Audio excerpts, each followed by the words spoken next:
Asalaamu calaykum waraxmatullaahi wabarakaatuh. Saaxiibada qiimaha badan soo dhawaada. Muuqaalkan kooban ee maanta waxaa uga jawaabi doonaa laba su'aal ee daba socdaan muuqaaladii ugu dambeeyay ee bariyahan aan ka hadalnay oo ahaa diyaarinta iyo gelidda imtixaanada caalamiga ah. Labadaas su'aal aan muuqaalkan uga jawaabi doonaa waxay kala noqonayaan kow walaalo badan waxayna soo weydiiyeen doctor jaamacad Heblayan dhigtaa jaamacadeyda ma la aqoonsan yahay oo imtixaankan ma geli karaa ama maxaa shuruud la isaga baahan yahay imtixaankan si uu galo. Macnaha hal su'aalan ka dhigaya. Su'aashu waxay ahayd dad waxa ku jiro oo su'aal dheer ii soo qoray imtixaankan ma geli karaa oo maxaa shuruud la isaga baahan yahay kow iyo waxa daba socotay jaamacad Heblayan ka soo baxay ee imtixaankan ma geli karaa iyo wax la mid ah.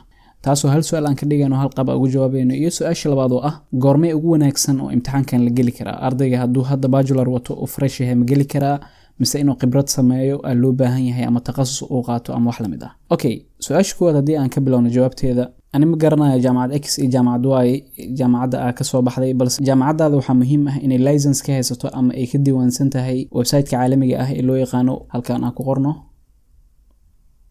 World Federation of Medical Education. Marka website-kan waa website weyn marka kan ugu horeeya ku soo baxo oo ay ku qoran tahay World Federation for Medical Education ku dhufo kadib website-kan wuxuu host gareynayaa hay'ado badan oo wadamo kala duwan ah hay'adahaas oo sameeyaan yani accreditation wax loo yaqaan oo ah licensing ama aqoonsashada jaamacadaha. Okay, World Federation of Medical Education waxa waa al-Ittixaad al-Caalami li-Tacliim ad-Dibbi. Marka qaybtan oo note yarka ay ka qoran website-kan waxa waaye World Federation of Medical Education is a non-governmental organization concerned with education and training of medical doctors worldwide. Marka wuxuu qaabilsan yahay waxbarashada iyo tababarka dhaqaatiirta yani caalamka oo dhan. Marka website-kan ama hay'adan oo World Federation for Medical Education waxa laga leeyahay Denmark waxay ku taalaa magaalada caasimadda ee Copenhagen headquarter-koodana waa halkaas. Marka hay'adan waxaa hoos yimaado hay'ado fara badan oo kala duwan.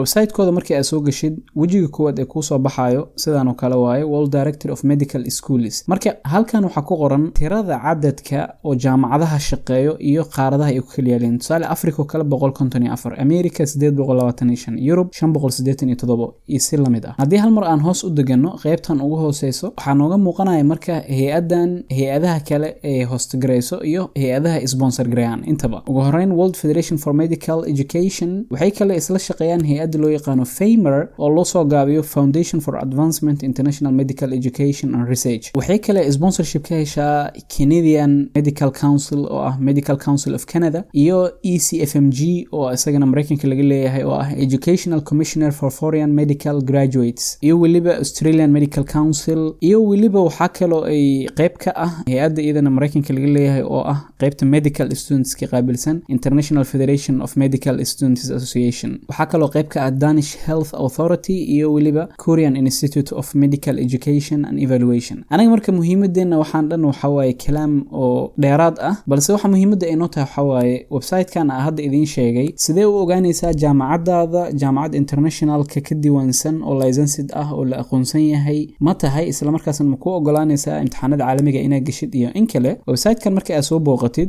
meeshan oo click la siin karo ku dhufo waxa ku qoran World Directory of Medical Schools. Markii aad click siisid halkaas wuxuu ku geynayaa page-kan. Wajigan markuu ku geeyo waa isla hay'adii halkan markii ay ku qoran tahay search the World Directory halkan click ku sii wajigana ku soo bixi doona. Wajigan markuu ku soo baxo adiga jaamacadaada halkan ku qori doontaa kadibna halkan ayaa xogteeda ka ogaan doontaa. Ugu horeyn waxa gelinaynaa jaamacadeena dalka ay ku taalo. Tusaale Soomaaliya ay ku taala S aan ku raadino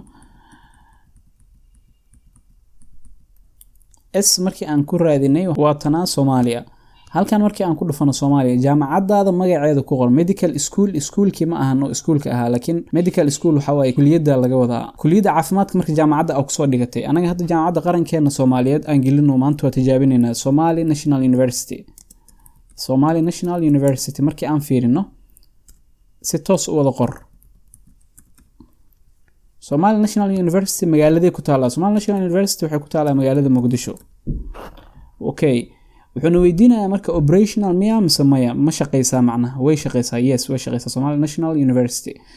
Search markii good wax fiican waaye. Somali National University way diiwaansan tahay recordkii hal xaba noo soo baxay oo halka xaba aan dalbanay ah. Marka Somali National University haddii aan ku dhufano tafaasiisheeda helayna maxay tahay iskuul nooca uu yahay waa public. sanadkii markii la furay jaamacadan ama qaybta medicine ee bilowday 1973 hadda waa currently operational waaye English ku baxaa sidaas isla mid ah jaamacadan marka sanadka markuu 1990 waa la xiray arrimo la xiriiro dagaalada ahliga ah ee ka dhacay dalka kadibna dib ayaa loo furay sanadka markuu ahaa 2014 tamam jaamacadana markii waa ogaanay adigana sidaas oo kale jaamacadaada magaca ay leedahay website-kan soo gal halkaas hadda aan ku tusay ku qor kadibna search dheh xogteeda meeshaas ka heliya hadii jaamacadaada marka halkan ka weysad waxa waaye eligibility-ga imtixaanada caalamiga ah ha ahaado USMLE ha ahaado imtixaanada Royal College-ka BLAB-ka Canadian-ka Australian-ka dhamaan way adkaanaysaa si imtixaanadaas ay u gashid maxaa yeelay shahaadada jaamacadaada ay ka wadatid aqoonsi ma haysato waaye okay su'aashaas marka hadii halkaas aan ugu gudubno waxa ugu gudbinaa su'aasha labaad waxa waaye goormeen wanaagsan imtixaankan ina galo ma hadda aad jaamacada ka baxaya oo bachelor aan wato mise markii aan khibrad yeesho iyo maxaa liiga baahan yahay wax la mid ah marka ugu horeyso imtixaanada caalamiga ah oo dhan ama wadamadan oo Europe Mareykan iyo Canada iyo Australia laga galo dhan wax khibrad dheeraad ah ma u baahnid isla markii shahaadadaada bachelorka aad gacanta ku dhigtid waa apply gareyn kartaa imtixaanadaas